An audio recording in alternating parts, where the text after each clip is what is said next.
because we finally have a president who puts America first. I put America first. I love America. If you watched the State of the Union, this is not a recap. 2 lines explain Trump's entire agenda, and once you see them, every policy fight you're watching right now suddenly makes sense. I'm going to run those policies through one filter. Not left, not right, but Scripture's job description for good government. 6 criteria, 8 proposals. Let's find out how they hold up. So today I'm taking the mountaintop view, like Moses looking down from Mount Sinai. Except I'm not bringing stone tablets. I'm bringing one honest question. Does Trump's agenda align with God's heart for good governance and justice? Not the personality, not the hair, but the policies, judged by what they actually do to people. Do they protect, restrain, restore, or do they exploit and erode? Those are the 2 lines. Here's the first one. For decades before I came along, we had the exact opposite. From trade to healthcare, from energy to immigration, everything was stolen and rigged in order to drain the wealth out of the productive, hardworking people who make our country great, who make our country run. Under Biden and his corrupt partners in Congress and beyond, it reached a breaking point with the Green New Scam, open borders for everyone. They poured in by the millions and millions from prisons, from mental institutions. They were murderers, 11,888 murders. They came into our country. You allowed that to happen. And record-setting inflation that cost the typical family $34,000 in just a speck of time. Now the same people in this chamber who voted for those disasters suddenly used the word affordability, a word. They just used it. Somebody gave it to them, knowing full well that they caused and created the increased prices that all of our citizens had to endure. You caused that problem. You caused that problem. Their policies created the high prices. Our policies are rapidly ending them. We are doing really well. Those prices are plummeting downward. So yeah, both sides agree the system is rigged. Inequality is real. The disagreement is who rigged it and what dismantling the Leviathan actually looks like. Here's the second. One of the great things about the State of the Union is how it gives Americans the chance to see clearly what their representatives really believe. So tonight I'm inviting every legislator to join with my administration in reaffirming a fundamental principle. If you agree with this statement, then stand up and show your support. The first duty of the American government is to protect American citizens, not illegal aliens.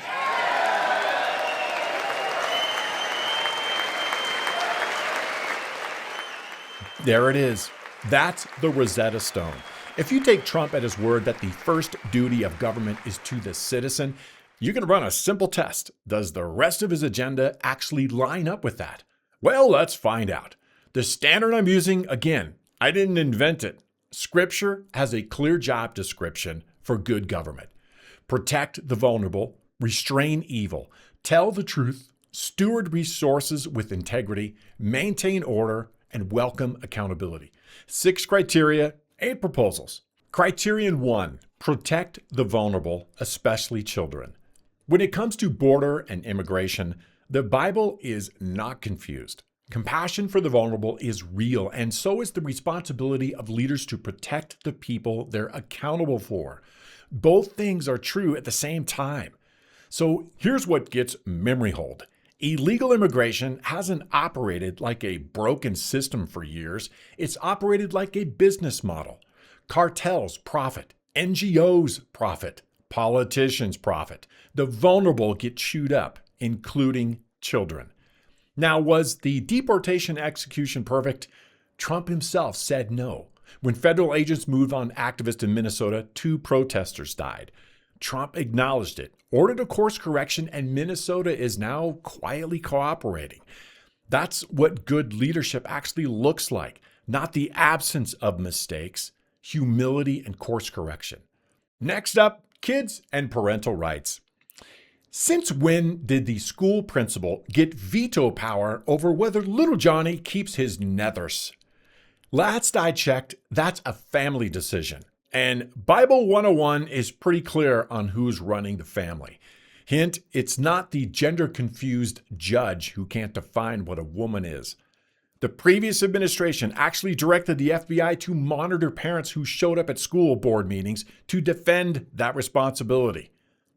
Let that land. Criteria 2, restrain evil and punish wrongdoing. Hello, stop the Insider Trading Act.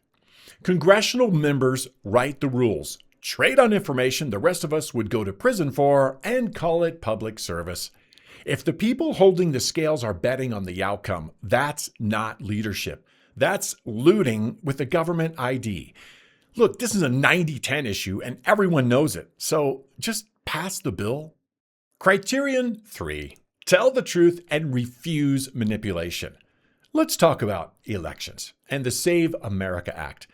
A free people cannot function when half the country believes the whole system is theater.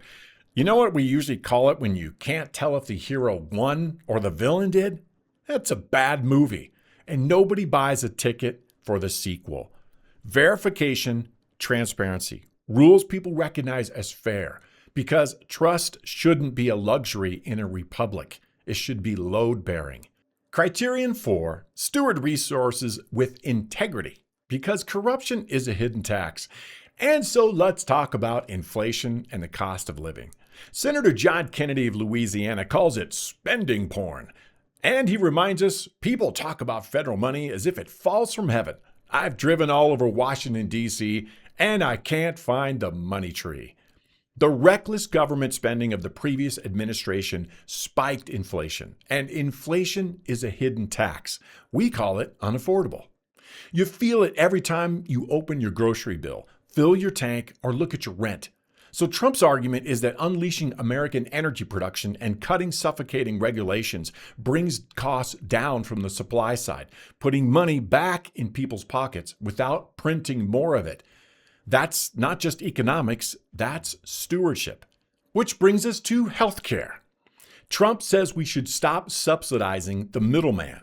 Because we all remember Obamacare promised the patient a cure, but delivered a captive market.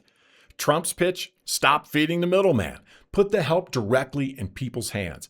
And that brings us to Big Pharma.